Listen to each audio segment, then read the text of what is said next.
Hello everyone, and thank you for watching my channel today. And this is a little video series I'm doing called It Happened Today, and it's in regards to Civil War history in the United States.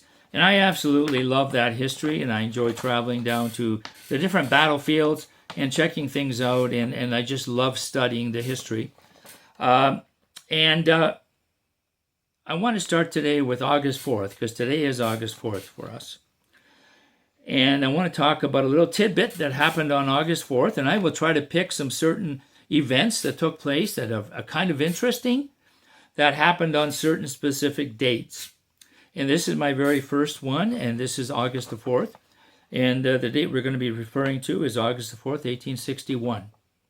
And I will try to pull my resources out of official documents, or I will be drawing them from legitimate, very validated historical manuscripts that were perhaps written by generals or political people that were in the army at that time. And the first document that I'm going to read from is from the War of the Rebellion official records. And you can get these on the internet. They are free. And this was put together in the 1800s after the war, where the government gathered, the U.S. government gathered all of the documents they had to make a permanent record of everything that transpired within the U.S. Civil War or War of the States, depending on which side you're looking at it from. And they put it into all these documents. I mean, there's volumes and volumes, but they are free. You can go in and dig into them. So what happened on August the 4th, 1861? Well, a really interesting thing happened. The very first battle that took place was July 21st, 1861. And that took place around Manassas, Virginia, just across the border from Maryland. And it was really thought to be a one-day wonder, that the American army would come down, they would squash the rebellion, and the Confederate nation was just barely born at that time. They could squash this army of volunteers, hardly any trained military people, then this whole rebellion would be squashed. Well, it didn't happen that way. What ended up happening was the Confederates, the Southern soldiers, got reinforcements that came up by railroad, which I believe was the first time it was ever done in modern history, using the railroads to transport significant numbers of troops.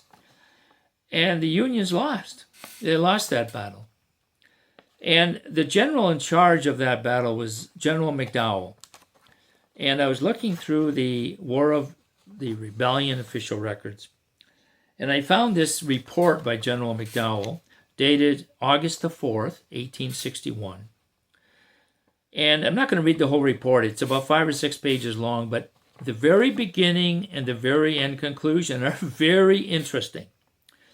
So the first paragraph in the report that General McDowell reported to Washington: I have the honor to submit the following report of the Battle of the 21st of July near Manassas, Virginia. It has been delayed till this time from the inability of the subordinate commanders to get earlier a true account of the state of their commands. Now, this battle was a mess. We had a lot of volunteers on both sides.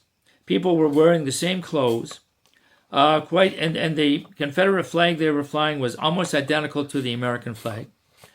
So people didn't know who was who and what was what. It was really quite a disaster, and it really outlines it in this report. The commanders didn't know what happened, so they had to piece it all together afterwards.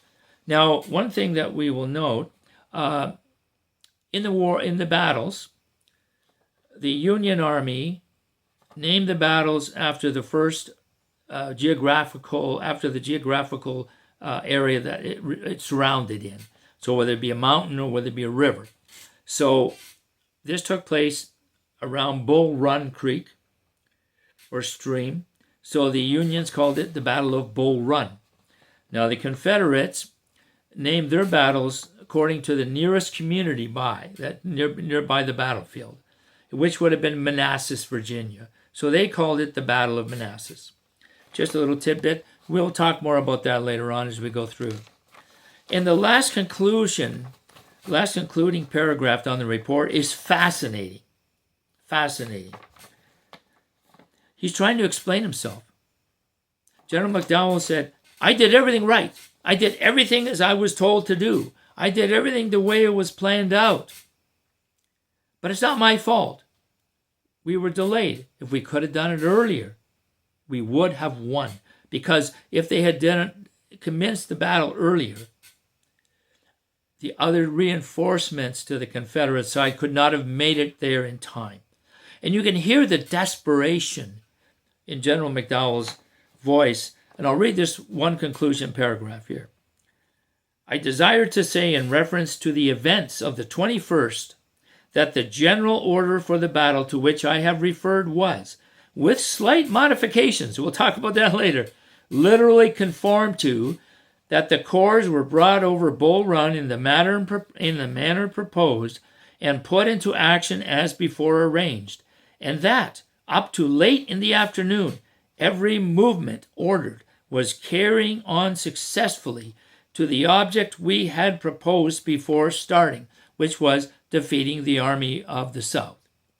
That of getting to the railroad leading from Manassas to the Valley of Virginia and going on it far enough to break up and destroy the communication, which is their supply lines, and interpose between the forces under General Beauregard and those under General Johnson, Confederate generals, and could we have fought a day, yes, a few hours sooner, there is everything to show that we should have continued successful, even against the odds with which we contended.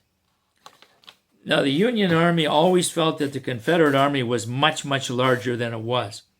And it wasn't in the vast majority of cases. The Union Army was significantly larger than the Confederate Army. But we must remember that the majority of battles were fought on Southern soil. And the Southern Army had much better knowledge of the area, the grounds, the communications, the roads, transport, everything. It just had a better understanding. And in a lot of cases had interior lines so they could move troops quicker.